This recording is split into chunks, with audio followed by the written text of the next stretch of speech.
السلام علیکم ورحمۃ اللہ وبرکاتہ. هیله لرم چې ټول به خاص دی روغ جوړ صحت به ولرئ. زه منیر فاروق په یو بل ویډیو کې زه تاسو ته راغلم.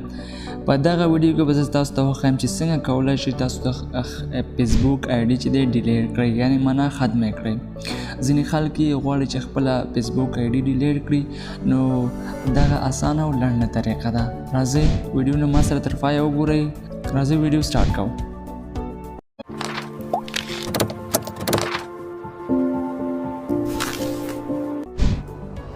د ویډیو په دغه برخه کې به زه تاسو ته وښیم چې څنګه کولی شو چې دغه د فیسبوک آی ډي د تل لپاره ختمه کړو. نو سمپل زه راځم دلته په فیسبوک اپلیکیشن باندې کلیک کوم، بعد د هغې نه چې دی په دغه 3 ډاټس باندې کلیک کوم. کله مې چې په دې باندې کلیک وکړل نو ډاون به راسم، لاندې به راشم، دلته به ګورم سیټینګ ان پرایوسي ته وګورئ. تاسو سیټینګ ان پرایوسي باندې باید کلیک وکړئ. بعد هغې نه چې په سیټینګ ان پرایوسي باندې مو کلیک وکړئ، بیا په سیټینګس برخې ته راشئ.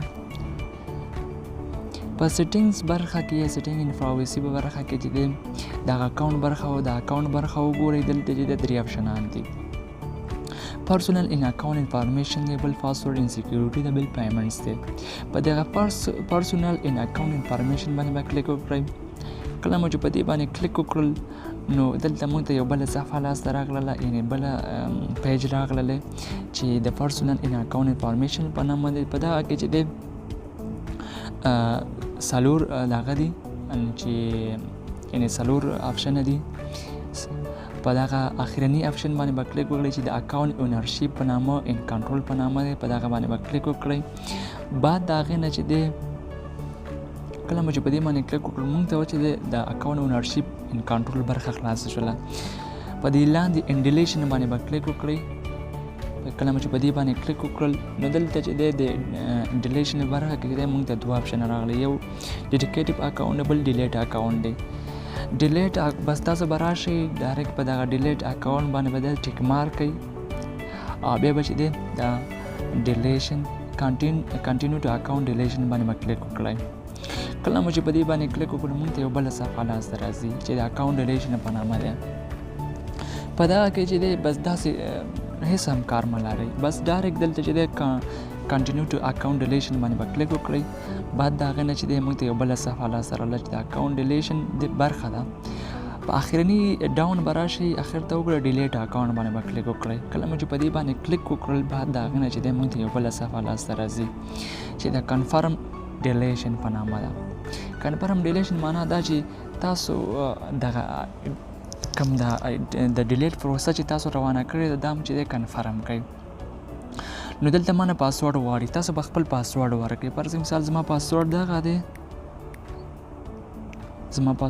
دی، په دغه پاسورډ به ورکړئ او کنټینیو باندې به کلیک وکړئ. کله مو چې په کنټینیو باندې کلیک وکړئ ما ته چې دی دغه راغلی وایي کنفرم ډیلیشن.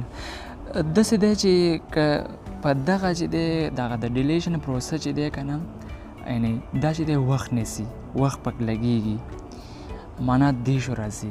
موږ ته دلته لیکلي دی چې 10 ورځې پورې چې دی تاسو که چېرته دی دغه ته داخل نه شئ، د اکاونټ ته داخل نه شئ، نو تاسو کولی شئ چې ستاسو آی ډي به په مکمل ډول ختمه شي، هېڅ وجود به نه ولري په فیسبوک کې.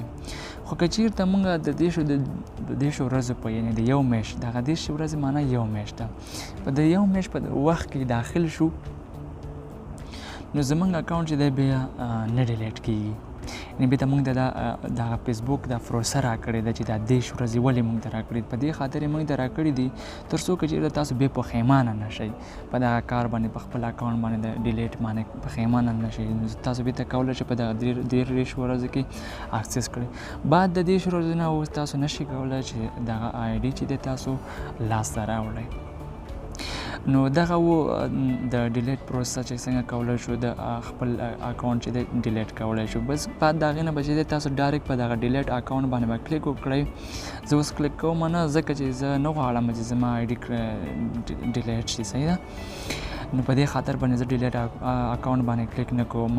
نو که چېرته تاسو غواړئ چې د آی ډي مو ډیلیټ شي نو په ډیلیټ اکاونټ باندې به کلیک وکړئ. بعد د هغې نه چې دی ستاسو آی ډي به چې دی په 10 ورځو لپاره چې دی که 10 ورځو کې به دننه یعنې 10 ورځو نه وروسته به چې دی تاسو آی ډي ډیلیټ شي.